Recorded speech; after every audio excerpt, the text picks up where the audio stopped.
최근에 제가 조금 고민했던 게 뭐냐면,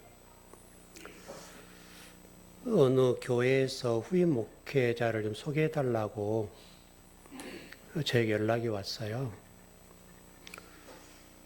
그래서 제가 좀 찾아보겠다고 이제 생각을 하고, 여러분도 아시는 목사님에게 연락을 좀 드렸었어요. 그래서 지난 주간에 저를 찾아오겠다고 그랬거든요. 일단은 여러 여건이 불리한 점도 있고 여러 가지 좀 그런 게 있어서 고민을 하시더라고요. 그래서 그거는 내가 처리를 하겠다. 다 될 수 있도록 할 테니까 걱정 말고 가봐라. 이제 그렇게 했는데 가실 것 같았어요. 근데 어떻든 일주일 동안에 물론 이번 한 주도 기다려 보기는 봐야 되겠지만 이번 주간에 연락을 하고 오겠다고 했는데 연락이 안 왔거든요. 그래서 조금 고민이 된 거죠.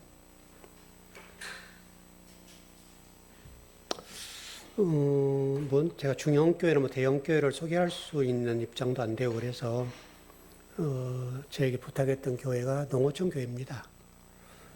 출석 교인이 한 35명 정도 출석을 해요. 그러면 뭐 그리 나쁘진 않거든요. 그리고 그 담임 목사님이 설교를 깊이 있게 하는 분이 아니어서 제가 이제 그 얘기를 했거든요. 목사님 가셔서 우리 교회 배운 대로 설교를 하시면 주변에 있는 사람들에게 전도가 자동적으로 될 겁니다. 또 제가 가서 설교했던 교회인데 제가 가서 설교를 할 때 주변의 목사님들이 대부분 다 오셨거든요. 이제 말씀을 배우고 싶어서 오셨던 분들이어서 저는 충분히 가능성이 있다고 봤어요. 근데 어떻든 연락이 오지 않아서 조금 안타까웠어요. 그래서 제가 또 부탁을 받았으니까 다른 교회를 섬기는 그 부목사님이 저 시찰에서 만난 적이 있어서 좀 이렇게 대화를 나눈 적이 있어서 그분을 소개할까 싶어서 이제 그분이 어떤 분인가 제가 알아야 될 거 아니에요? 그냥 소개를 못 하니까 그 교회를 들어가서 담임 목사님 설교를 들어보고 또 그분 설교도 제가 들어봤거든요.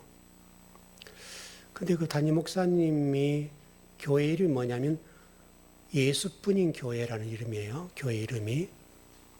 그러면 교회 이름 상당히 좋잖아요. 그래서 저는 설교가 기대가 됐어요. 그래서 설교를 몇 편 이렇게 들어봤는데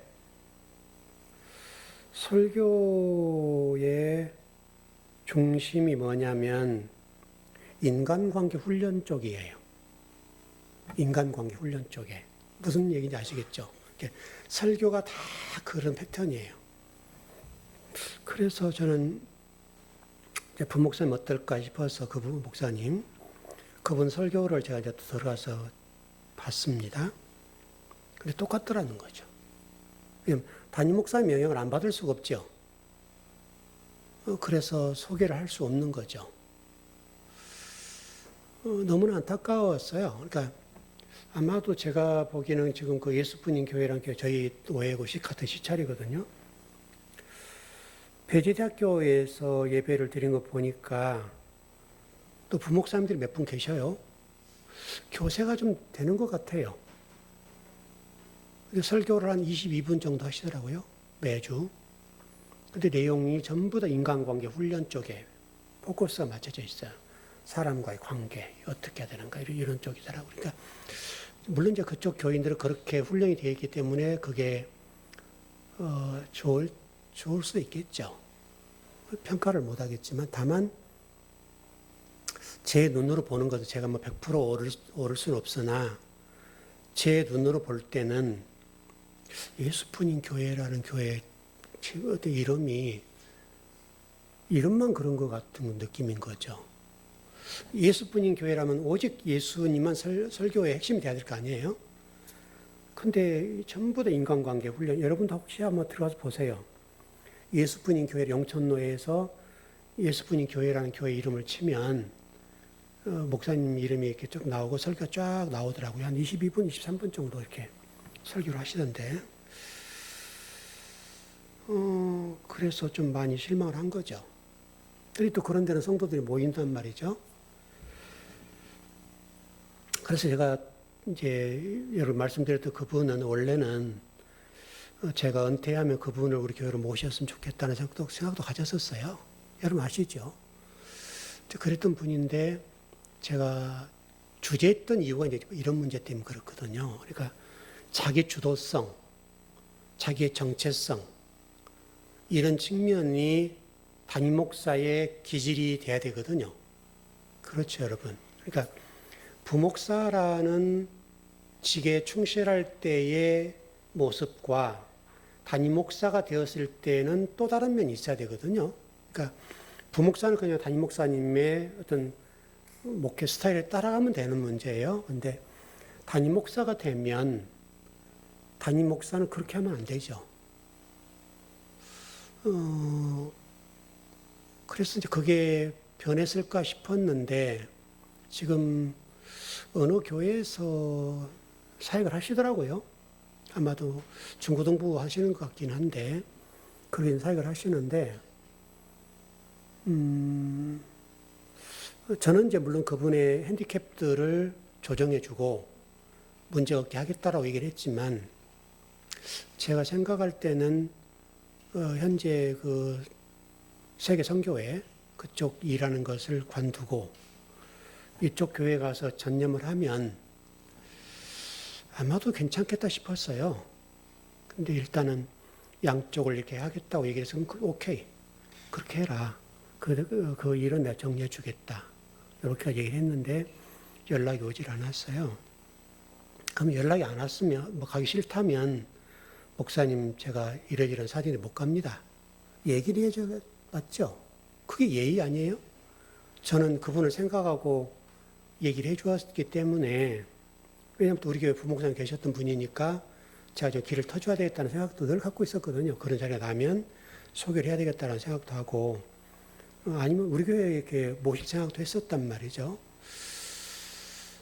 근데 이제 그런 어떻든 문제가 좀 제가 걸려서 여러분들과 앞으로 가게 되면 이런 문제로 쉽지 않겠다. 이제 이런 결론을 내렸던 문제예요. 그래서 고민이 좀 많은 거죠. 왜냐하면 또 저의 후임을 찾는다는 것이 쉽진 않아요. 우리 교회가 큰 교회도 아니지만 우리 교회에 걸어왔던 길을 걸어가는 목사님을 찾는다는 것이 왜냐하면 흔한 목회 스타일이 아니고 또 그렇게 성경을 연구하는 분들이 흔하지 않기 때문에 굉장히 어려운 부분인 것은 사실이에요. 근데 그분은 우리 교회 한 7년 공부를 했기 때문에 그런 패턴이면 되겠다 생각하지만 또 그분은 현재 부목사로서의 그런 목회 패턴과 기질, 정체성 이런 것을 가지고 계시기 때문에 담임 목사가 되면 물론 이제 바뀔 수는 있겠지만 그런 면 이번에 소개했던 교회 같은 경우는 지금 기다리고 있는 입장이거든요. 그래서 제가 지금 얘기를 못하고 있는 입장이고 어떻게 될 것인가 한 주간만 더 기다려보고 일단 또 다른 데를 찾아보든지 아니면 없다고 얘기하든지 어떤 결론을 맺어줘야 되는데 이제 물론 그 교회가 시골 교회다 보니 헌금이 많이 나오지는 않아요. 뭐 35명 정도도 근데 제가 가서 볼 때는 굉장히 비전이 있었거든요. 왜냐면 성도들이 다 젊어요. 일단은 젊어서 굉장히 비전이 있었을 때 그 목사님이 교회를 떠나려고 해서 저한테 다른 교회 좀 소개해달라고 그랬을 때 그 교회 뼈를 묻어라. 제가 그렇게 좀 얘기를 했었거든요. 그래서 그런지 하여튼 지금 이제 은퇴를 하려고 그러죠. 같은 나이에요. 이제 생활이 좀 어려운가 보죠. 그래서 뭐 택시 운전을 하겠다고 그래요. 이해되는 문제 뭐 부분이 있어요. 그런 건 있지만 늘 교회를 떠나겠다는 생각을 하고 성도들을 대하니까 여러분 생각을 해보세요. 그럼 성도들은 그걸 못 느끼겠습니까? 우리 목사님 늘 어떻게 자리 말씀 가려고 한 분. 그런 분을 느끼기 때문에 성도들도 활력을 잃어버리는 거죠. 제가 보기엔 너무나 아까운 거예요, 교회가. 일단 큰 교회는 아니지만 시골 교회 한 50명 이상 앉을 수 있는 공간도 되고, 또 교회가 땅이 한 300평 이상 돼요. 근데 그 재산이, 저는 그따 교회를 세우라고 그랬거든요. 땅이 지금 꽤 비쌀 겁니다, 여기가. 그러니까 교회가 괜찮거든요. 그래서 신목사님도 그 얘기를 했어요. 교회가 땅도 한 300평 되니까 앞으로 괜찮을 것 같다. 잘만 하면. 그런 말씀 드렸더니 연락이 없어서 안타깝죠. 여러분 오늘 7절 봐봐요. 오늘 그 문제가 이게 좀 나온 것 같아요.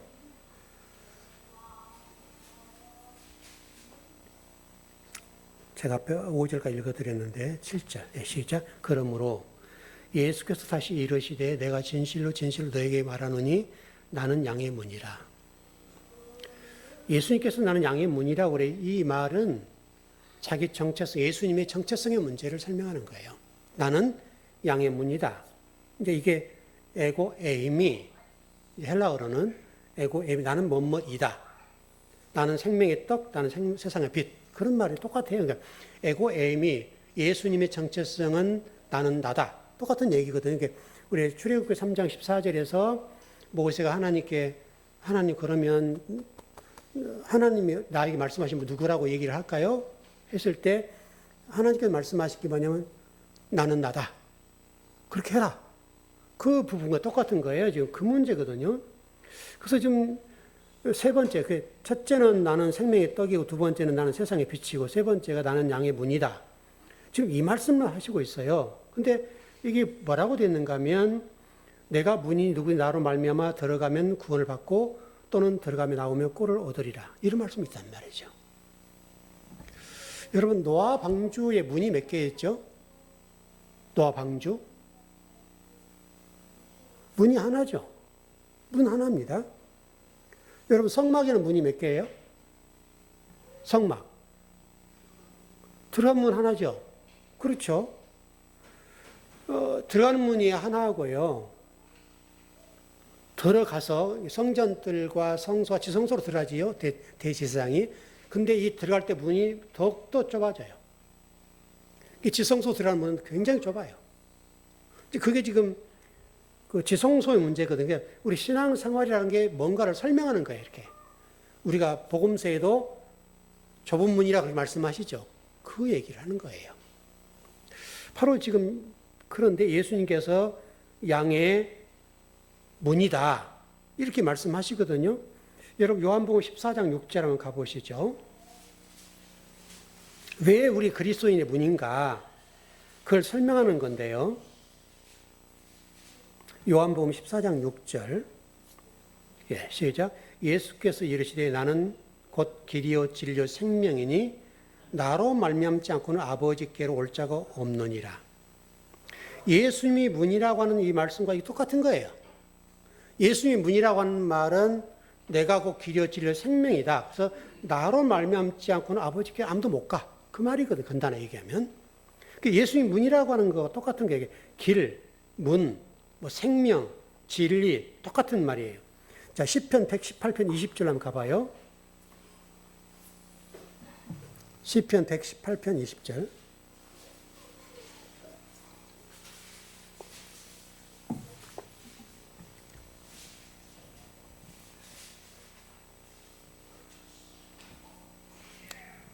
시작. 이는 여호와의 문이라 의인들이 그리로 들어가리로다. 똑같은 얘기예요. 구약에서도 하나님이 유일한 문이다. 근데 그 문은 누가 통과되는가? 의인들, 진리가 된 자들, 새 성전이 된 자들, 그 사람들만 들어간다는 거예요. 성전에 들어갈 때는 반드시 성전 문을 통과해야 되죠. 똑같은 말이에요, 여러분. 그래서 마태복음에서는 이것을 좁은 문이라고 얘기를 해요. 아무나 못 들어가는 거예요, 이게. 좁다는 말이 어떤 의미냐면, 이게 좁다는 의미도 포함되겠습니다만은, 이게 좁다는 말은 예수 그리스도로만 간다, 이 말이에요. 이해되시죠? 다른 문이 없다. 예수 그리스도 외에 다른 문은 없다. 게 예를 들어서 우리 그 현대 신학이 사는 목적지를 같은데 길이 다 있다, 다양하다 이렇게 설명하는 것 있죠, 여러분. 현대 신학이 지금 그래요. 그러니까 목적지는 똑같은데 불교나 뭐 천주교나 뭐 유교나 다 똑같은데 목적지는 같다. 그러나 올라가는 길이 다 다르다. 이렇게 설명하는 거예요. 이게 지금 현대 신학의 문제거든요. 근데 성경 뭐라고 설명하면 이 문은 한 간데밖에 없다는 거예요. 오직 예수 그리스도를 통과하지 않고는 못 간다 이거예요. 얼마나 명확해요, 여러분. 근데 그 그리스도를 통해서 들어가지 않으면, 성전에 들어가지 않으면 탐을 넘는 것이고 성경이 말한 대로 절도요 강도다. 절도요 강도라는 거예요. 여러분 예수 그리스도로 아니고는 안 돼요. 생명이라고 하는 것은 유일하신 예수 그리스도. 그 길만 있어요. 제가 조금 전에 말씀드렸던 대로 이름이 예수뿐인 교회라는 교회의 타이틀은 가지고 있는데 제가 좀 그 다른 교회 좀 담임 목사 소개하려고 하는 이제 그 문제로 그 교회 설교를 들어봤더니 전부 다 인간관계 훈련 프로그램이에요. 그럼 이름을 바꾸든지 그러면 되겠는데 이름은 예수뿐인 교회인데 설교는 인간관계 훈련 중심으로 하는 거죠. 혹시 여러분도 한번 들어보세요. 듣기는 좋아요. 이게 인간관계 훈련이니까 어떻게 인간관계 맺을 것이 이런 것들이니까.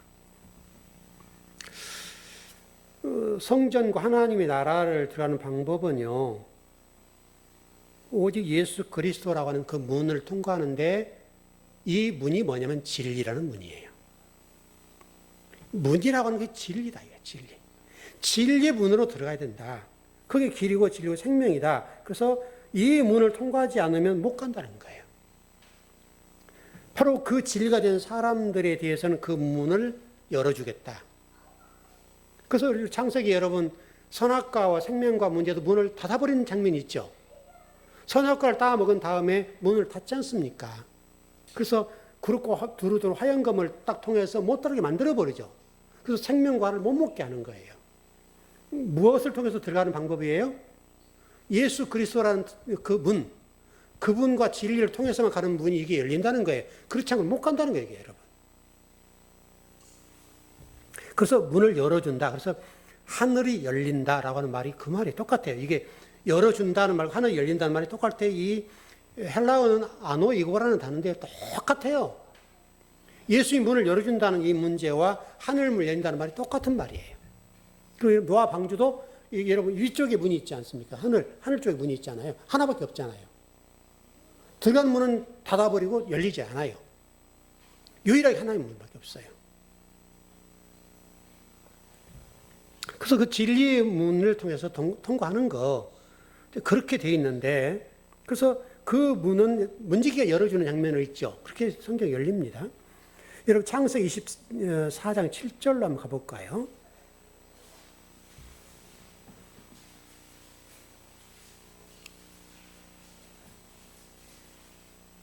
문지기라는 표현을 기억하시고 이 말씀 보셔요.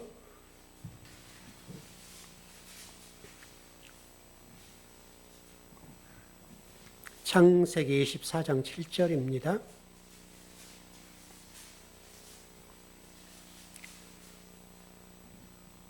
예, 시작. 하늘의 하나님 여호와께서 나를 내 아버지의 집과 내 고향 땅에서 떠나게 하시고 내게 말씀하시며 내게 맹세 이루시기를 이 땅을 내 씨에게 주리라 하셨으니 그가 그 사자를 너보다 앞서 보내실지라 내가 거기서 내 아들을 위하여 아내를 택할지니라.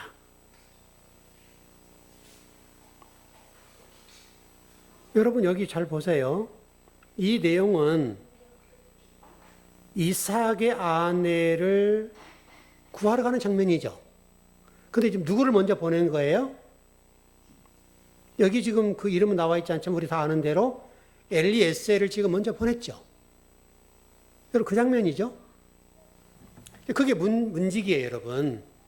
예를 들면 우리가 하나님의 말씀을 여러분 이해하실 때 또 하나님 나라를 경험할 때 저가 말씀을 통해서 여러분 열어주는 거죠. 천사와 같은 문지기 역할. 저는 그 역할밖에 못하는 거예요. 저는 하늘이 될 수가 없어요. 그 아버지 나라와 그리스도라는 이분들에 대해서 제가 성경을 이렇다고 설명해 주는 역할, 문지기 역할밖에 못하는 거죠. 저는. 그 문지기 역할을 잘하냐 못하냐 문제거든요. 그러니까 이 생명과를 먹기 위해 다시 말하면 예수 그를 통해서 이 생명과를 먹어야 될 거 아닙니까? 그걸 통과하기 위해서는 누군가 앞에서 이 통과하는 방법을 가르쳐 준다는 거예요. 그게 문지기예요. 그 문지기가 요즘으로 얘기하면 그게 목회자예요. 그 성경에서는 천사라고 얘기하기도 하고 그렇긴 하는데요. 그래서 오늘 성경에서는 엘리에셀이라는 종이 지금 이삭의 아내를 데리러 가는 장면이에요. 그 장면과 똑같은 거예요. 그러니까 그래서 성경에서는 그 문지기를 먼저 사자를 앞서 보낸다. 여러분 성경에 보시면 전쟁 이야기 많이 나오죠. 많이 나옵니다. 그런데 전쟁을 할 때 이스라엘 백성들이 어떤 전쟁을 할 때 이스라엘 백성이 싸우는 게 없죠. 거의가 먼저 하나님의 군대, 하나님 먼저 천사들을 동원해서 먼저 가서 싸워서 승리해버려요. 그 장면과 똑같은 거예요. 지금 이 장면이. 여러분 출애굽기 23장을 한번 가보죠.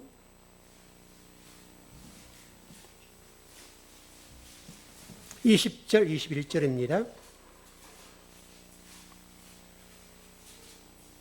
여기 좀 구체적으로 나와 있습니다.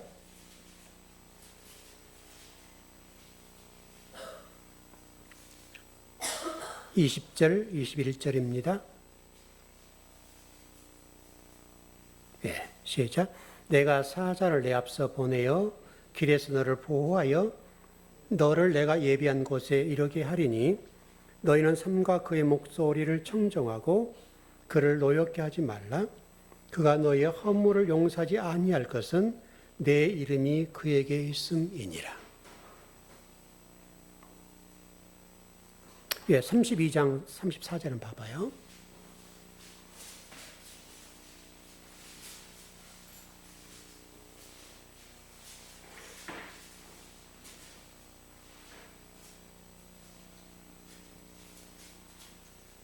예, 시작. 이제 가서 내가 내게 말한 곳으로 백성을 인도하라. 내 사자가 내 앞서 가리라. 그러나 내가 보응할 날에는 그들의 죄를 보응하리라. 지금 모세가 일하는 장면이죠. 모세가 일하는 장면인데 모세가 일하기 전에 하나님 어떻게 일하신다고요? 앞서서 사자를 보내서 일하게 할 것이다. 여러분 이게 성경이에요. 이걸 사자라고 얘기하기도 하고 천사라고 얘기하기도 하고 성경에서 말라크라는 단어예요. 말라크. 천사라고 하는 것은 뭐냐면 복음을 전하는데 보이지 않는 영과 같은 역할을 하는 거예요. 그 역할을 통해서 하나님 나라를 이해시켜주고 깨닫게 하고 그 나라를 보여주는 거예요. 그래서 출애굽도 똑같아요. 문을 연다는 말이 그런 말이에요, 여러분. 문을 연다는 말이 그냥 이게 문을 열고 닫고 하는데 그게 누가 열어줄 거냐 이거예요. 하나님의 천사. 그것이 성경에서는 말라크라는 단어고 그 말라크가 우리의 마음을 열어주는 것과 똑같은 거예요. 여러분. 그래서 요한복음에서는 그것을 문지기 이렇게 설명합니다. 여러분 창세기 3장 24절이요. 제가 조금 전에 말씀드렸는데 똑같은 얘기입니다.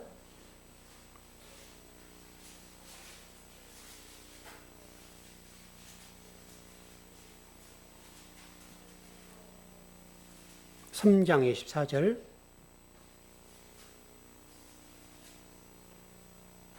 예, 시작. 이같이 하나님이 그 사람을 쫓아내시고 에덴 동산 동쪽에 그룹들과 두루 도는 불칼을 두어 생명나무의 길을 지키게 하시니라.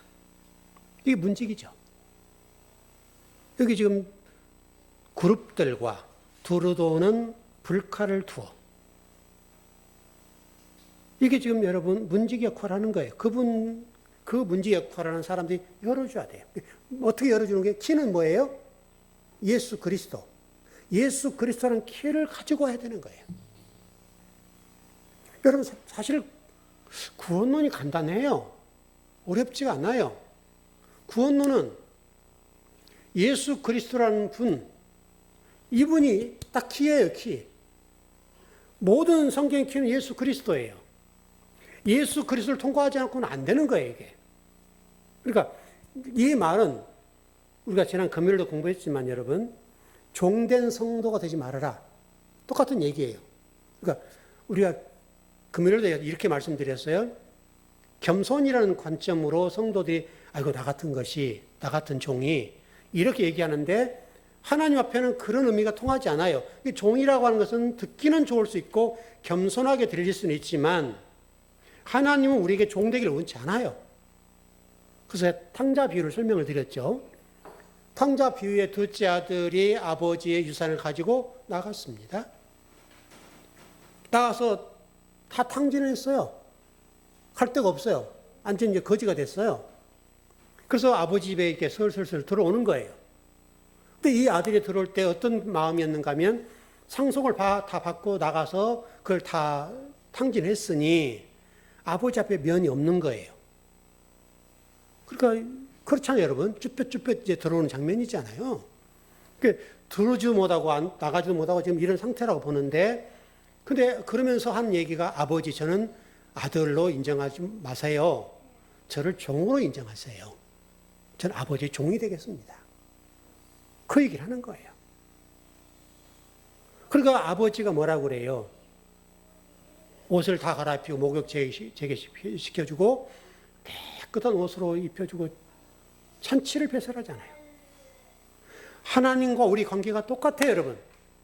하나님은 여러분들이 종되기를 원치 않아요. 그러니까 종된 그리스도는 여러분 종이라는 개념이 우리 신앙생활 그대로 드러나는 거예요. 현대 교회에서 성도들이 이제 물론 교회가 움직이게 되고 운영이 되기 위해서 필요한 부분이긴 하지만 성도들 여러분 보세요. 일주일 동안 세상 나가서 일하고 사업하신 분들이 교회에 와서요 안식을 못 누려요. 진리 말씀 먹고 힘을 얻고 나가야 되겠는데 그러지 못하고 봉사하고 뭐 차량 봉사 새벽부터 나와서 뭐 성가대 봉사, 교사로 봉사, 또 뭐 음식 봉사, 이 봉사 저 봉사. 그럼 평일날 안 그러냐 이 말이죠. 그것이 하나님 나라라고 생각하고 그게 하나님 충성하는 걸로 생각하는 거예요. 물론 그런 부분이 필요하지요. 그러나 여러분 그것은 마르다와 마리아의 관계와 똑같아요. 예수님께서 누구를 칭찬하세요, 여러분? 마리아를 칭찬하세요. 예수님 턱밑에서 말씀을 듣는 여러분 마르다 입장에서 생각해 보세요. 이 마리아가 이쁘겠어요, 안 이쁘겠어요? 예수님이 턱밑에서 나는 지금 예수님 오랜만에 오셨으니까 반찬 준비하고 먹을 거 제공하려고 지금 반찬 준비하려고 애를 쓰고 있는데 마리아는 예수님 앞에 와서 무릎 앞에 앉아서 말씀을 듣고 있거든요. 얼마나 꼴보기 싫겠어요, 여러분. 그러니까 얘기를 하잖아요. 그럼 예수님께 뭐라고 말씀하세요? 결론을 맺어주시기를 얘가 잘했다. 얘가 잘했다. 예수님께서 얻어먹으려고 하신 게 아니잖아요, 여러분. 여러분이 교회가 그런 거예요, 여러분, 교회가. 교회는 여러분, 제가 늘 말씀드렸던 것처럼 교회는 구제기관도 아니고 선교기관도 아니고 사교 모임도 아니에요. 교회는 예배당이에요. 근데 지금 현대 교회가 그걸 놓쳤어요. 어쨌든 성도들끼리 이렇게 사교하고 뭐 어쩌고저쩌고 해서 구제하고. 그래서 여러분 교회들마다 보세요. 큰 어떻든 일들의 교회가 앞장서 일을 많이 해주죠, 여러분. 이름을 내요. 성도들 보기에 너무나 이쁘죠, 좋죠. 그래서 광고 시간에 참 일주일 동안 어떤 일을 했으면서 이게 설교 시간보다 길어요. 물론 누군가 그 일을 해야 되겠지만 그게 주가 되면 안 되는 거예요. 그거는 오른손이 하는 것을 왼손이 모르는 것처럼 그렇게 하면 돼요. 꼭 성도들에 이렇게 알릴 필요가 없는 거예요. 근데 그것이 지역 사람들에게는 좋은 교회 이렇게 돼 있어요. 지금도 여러분 세상 사람들이 그렇게 하는 교회가 좋은 교회예요. 구제하고 선교하고 가난한 사람 돕고 여러분 좋은 일이잖아요. 그건 당연히 해야 될 일이에요. 근데 그게 주는 아니에요. 교회는 예배당이에요. 예배당이라고는 놓치면 안 돼요, 여러분. 교회는 절대적으로 여러분 구제기관 아니에요. 근데 이제 그게 많이 착각이 되는 것 같아요. 오직 예수 그리스도는 그 한 분, 그 문을 통해서 지성소로 들어가는 거예요. 그분 아니고는 지성소로 못 들어가요. 이사야 43장 1절 한번 봐봐요.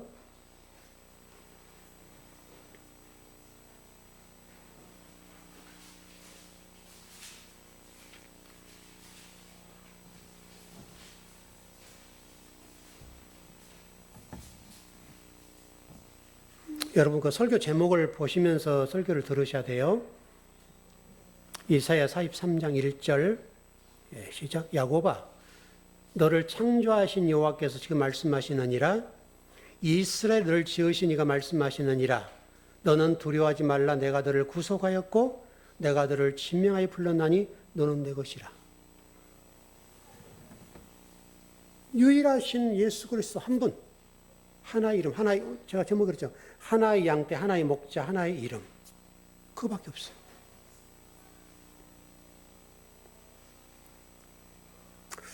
예, 10장 3절로 가봐요. 좀 이렇게 왔다 갔다 하는데, 비유가 지금 뒤에 있어서 먼저 봤고요. 3절로 한번 가봐요. 예, 시작. 문지기는 그를 위하여 문을 열고 양은 그 음성을 듣나니 그가 장이 양의 이름을 각각 불러 인도하여 내느니라. 제가 전번에 한번 설명드린 적이 있어요. 각각 부른다는 말은 너 이렇게 하는 것이 아니라 그 이름대로. 각각이라는 보다는 그 이름을 불러줄 것이다. 그렇게 원문은 그렇게 됐어요. 그래서 출애굽처럼 마치 이렇게 인도해내는 거예요. 끄집어내는 거예요. 그러니까 우리 안에 있는 이 양의 우리들 안에 있죠. 그 우리 안에 있는 그 양들을 주인이 부르죠. 그 장면과 똑같은 거예요. 그 이름. 뭐 양이니까 뭐 이름이 어떻게 되는지 모르겠습니다. 불러낸다. 그렇게 지금 얘기해. 그 애굽에서 광야로 끄집어내는 장면과 똑같아요. 그림이. 우리에서 끄집어내는 것과 애굽에서 끄집어내는 것 똑같아요. 그래서 광야로 인도하는, 말씀으로 인도하는 거 똑같아요, 여러분, 이 안이. 그래서 끄집어낸다는 말은 이동한다는 표현이고 인도한다는 표현도 되기도 하고, 그래서 구약에서 그것을 구름 기둥과 불 기둥으로 인도한다, 이렇게 설명하고요. 똑같은 맥락이에요. 그리고 그래서 그렇게 하나님 저와 여러분들을 인도해 내시는데 항상 그분이 앞서가서 일을 하세요. 그분이. 여러분이 예를 들어서 말씀을 들을 때 이해하고 깨닫고 해석이 되는 게 굉장히 복인데, 저는 이제 설교를 하겠죠. 설교를 하고 있으면 여러분이 그 말씀을 이해하고 깨닫고 해석이 될 수 있게 하는 것은 제 언어가 아니라 성령님 역사하시는 거죠. 그렇게 깨닫게 되는 거예요. 여러분 요한계시록 14장 4절 한번 가봐요. 이렇게 표현해요.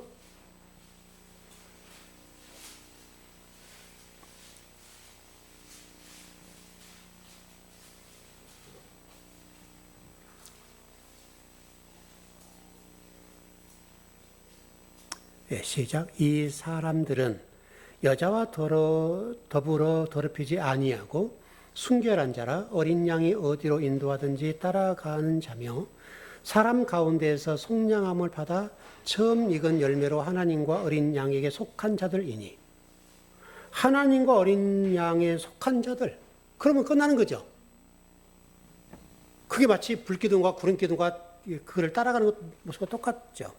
자, 5절이요. 그럼 양은 어떤가? 라고 보는 거예요. 예, 시작.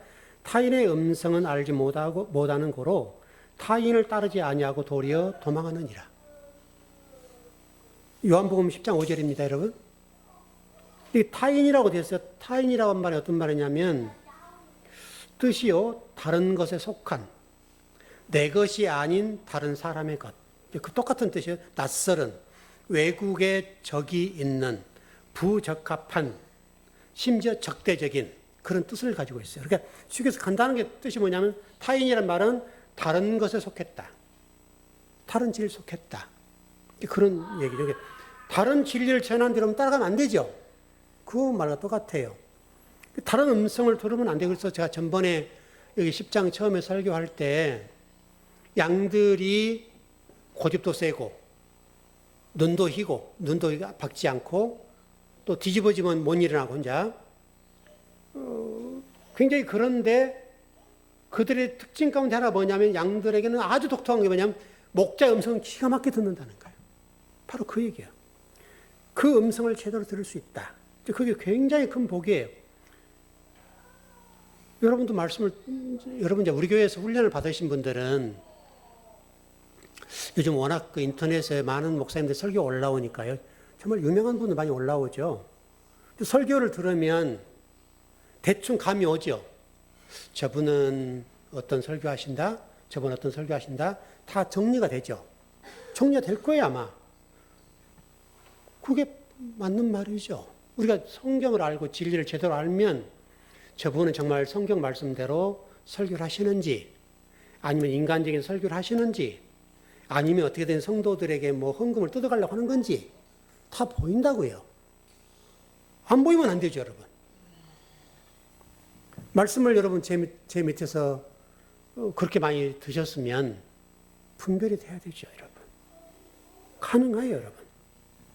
요한복음에서 지금 그런데 그 다른 것이라고 하는 게 뭐냐면 다른 것에 속한 게 뭐냐면 서기관과 바리새인들을 그런 사람이다 라고 얘기하는 거예요. 서기관과 바리새인들이 얘기한 것은 지금 다 가짜고 강도고 절도다 그렇게 설명하는 거예요. 근데 자기들은 어떻게 생각해요? 참된 목자라고 생각하는 거예요. 그래서 제가 오늘 예배 처음 출발할 때 참된 목자이신 예수님 이렇게 한 거예요. 바로 이 부분 때문에. 참된 목자이신 분은 예수 그리스도밖에 없어요. 이 땅에 참된 목자는 없어요, 여러분.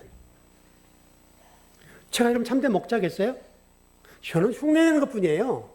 예수 그리스도만이 참된 목자세요. 그분밖에 없어요. 이 세상 누구도 참된 목자는 못 돼요. 없어요. 근데 바리새인과 서기관들은 자기들이 참된 목자다 얘기하는데 성경은 그들을 향해서 예수님이 뭐라고 말씀하신가 하면 너희들은 도적이고 강도다. 이렇게 말씀하시는 거예요. 그래서 조심하라는 거예요. 조심하라. 자, 요한복음 10장 11절 15절로 가보죠. 저 건너뛰었습니다. 또. 네, 시작. 나는 선한 목자라.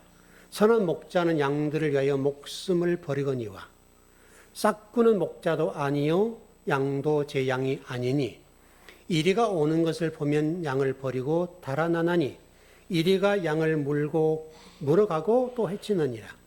달아나는 것은 그가 싹군인 까닭에 양을 돌보지 아니함이나 나는 선한 목자라 나는 내 양을 알고 양도 나를 아는 것이 아버지께서 나를 아시고 내가 아버지를 아는 것 같으니 나는 양을 위하여 목숨을 버리노라. 이 말씀을 읽으면 가슴이 찡하죠? 여러분 어때요? 가슴이 그냥 확 찡하지 않아요?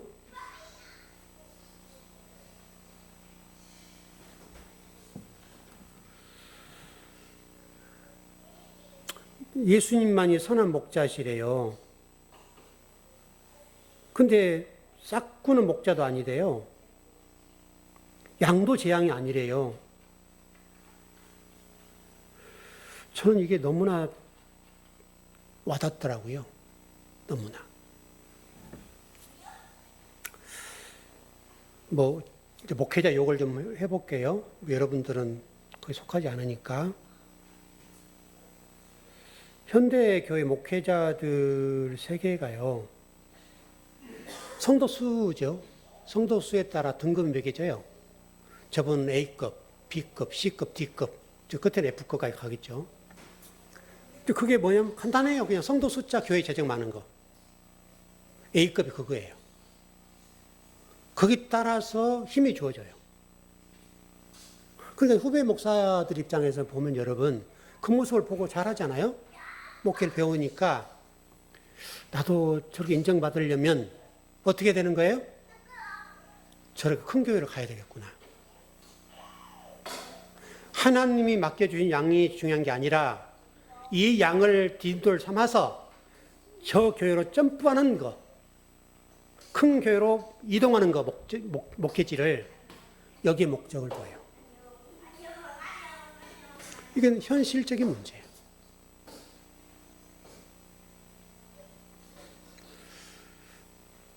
이제 그렇게 할 수는 있겠죠. 교인들이 목사님은 저희 교회 너무 담기가 아깝고 한국 교회를 위해서 이제 그렇게 하면 아름답겠죠. 한국 교회를 위해서 그 교회에 가서 더 큰 일을 해주세요. 이렇게 하면 아름답겠죠. 물론 이제 그런 교인들도 없지만 그렇게 되면 아름답죠.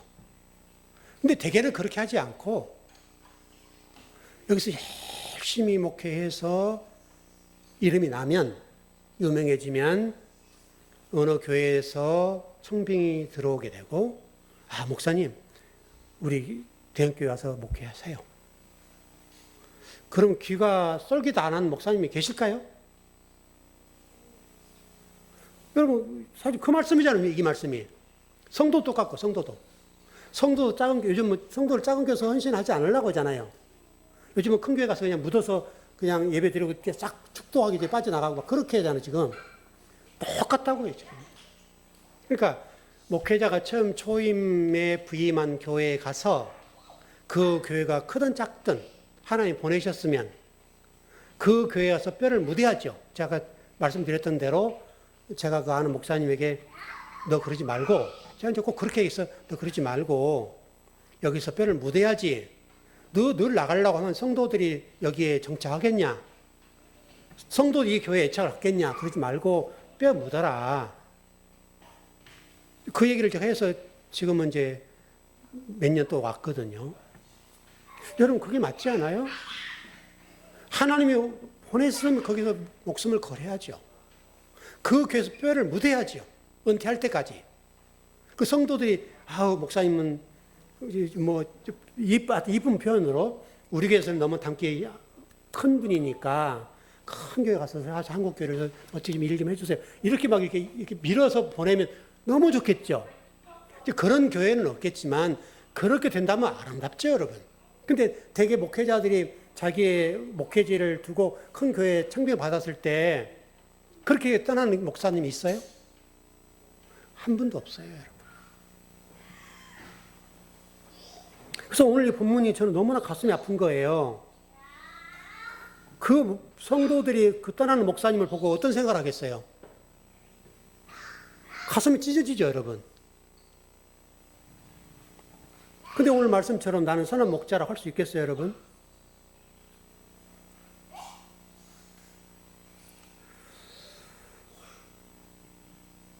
너무나 저는 이 말씀이 가슴이 아프더라고요. 저도 물론 목사로 지금 27년, 28년째 지금 목회를 하고 있는데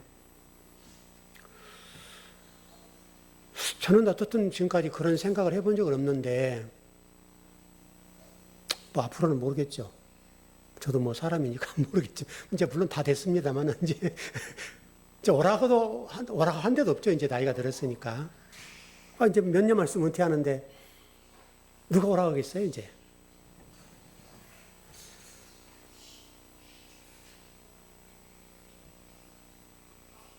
저는 여러분 만나서 목회한 것이 행복했다고 봐요. 여러분 만나서. 여러분 순수한 성도들.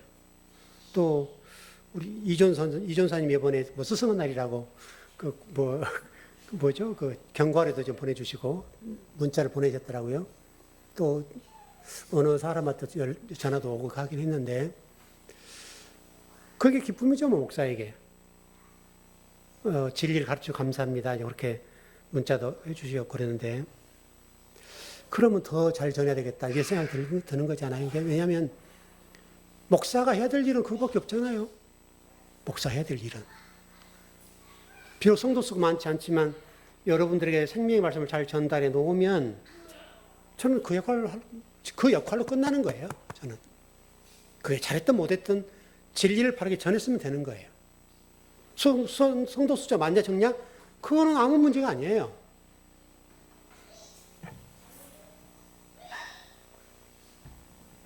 성도도 그렇다 그래요. 우리는 다 양 같아서 그렇 행했다. 현대 교회 성도도 똑같아요. 목사님만 욕할 것이 아니라 성도들도 작은 교회 봉사 힘드니까 큰 교회로 가자. 똑같아요. 목사님들만 욕을 못해요. 자본주의 사회가 그래서 그런지 모르겠습니다만은 그러면 안 되죠. 여러분 시편 23편을 봐봐요. 이게 새롭게 우리를 울림으로 다가오죠. 하나님 자신을 목자라고 얘기하는 장면이거든요. 시편 23편. 예, 시작. 여호와는 나의 목자시니 내게 부족함이 없으리로다. 그가 나를 푸른 초장에 누이시며 쉴 만한 물가로 인도하시는도다. 내 영혼을 소생시키시고 자기 이름을 위하여 의의 길로 인도하시는도다. 내가 사망의 음침한 골짜기로 다닐지라도 해를 두려워하지 않을 것은 주께서 나와 함께 하심이라. 주의 지팡이 막대기가 나를 안위하시나이다. 주께서 내 원수의 목전에서 내게 상을 차려주시고 기름을 내 머리에 부으셨으니 내 잔이 넘치나이다.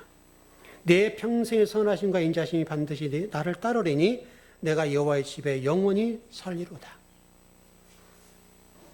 멋있잖아요.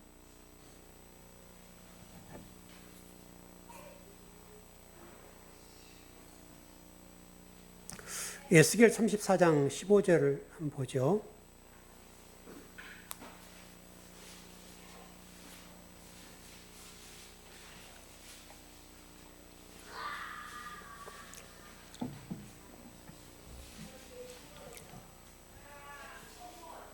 에스겔 34장 15절하고요. 31절입니다. 띄어서 보죠. 따로따로. 15절. 예, 시작. 내가 친히 내 양의 목자가 되어 그것들을 누워있게 할지라. 주 여호와의 말씀이니라. 31절이요. 내 양, 곧 내 초장의 양, 너희는 사람이요 나는 너희 하나님이라. 주 여호와의 말씀이니라.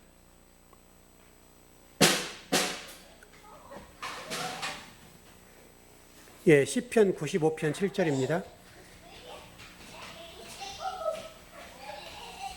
시편 95편 7절입니다. 목자가 어떤 일 하시는가를 보는 겁니다.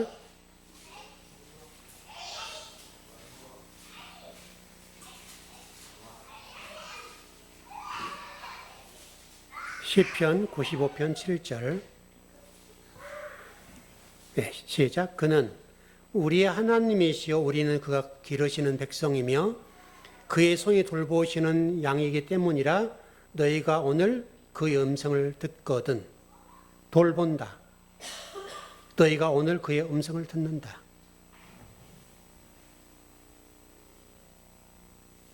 목자라고 하는 게 그거예요, 여러분. 우리를 돌보는 거죠.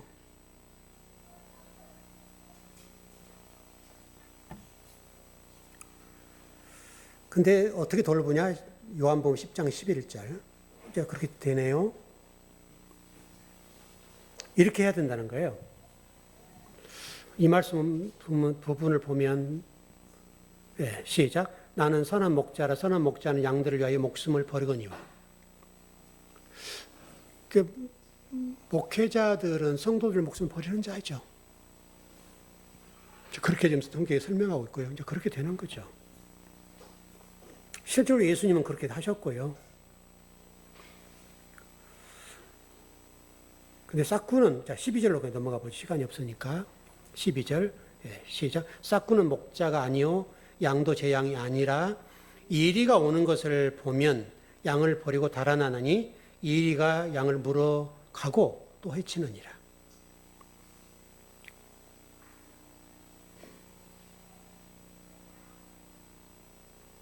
이리가 오면 도망간대요. 참된 목자는 양을 돌보고 지키는데 또 목숨을 거는데 싹구는 이리가 오면 도망간대요.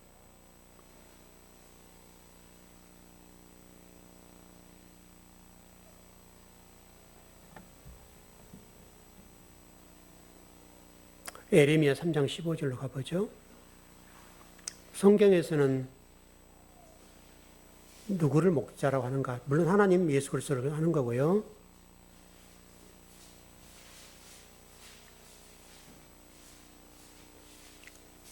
에레미야 3장 15절.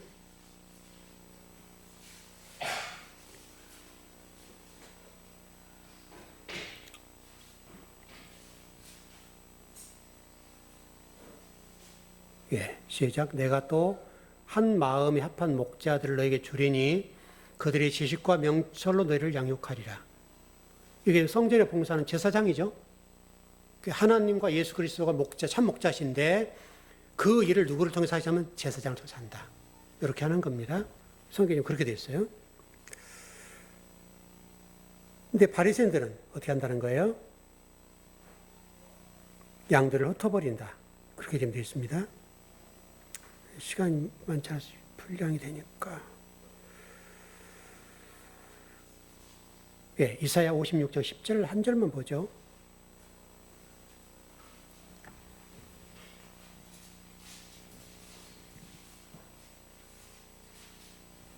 이사야 56장 10절.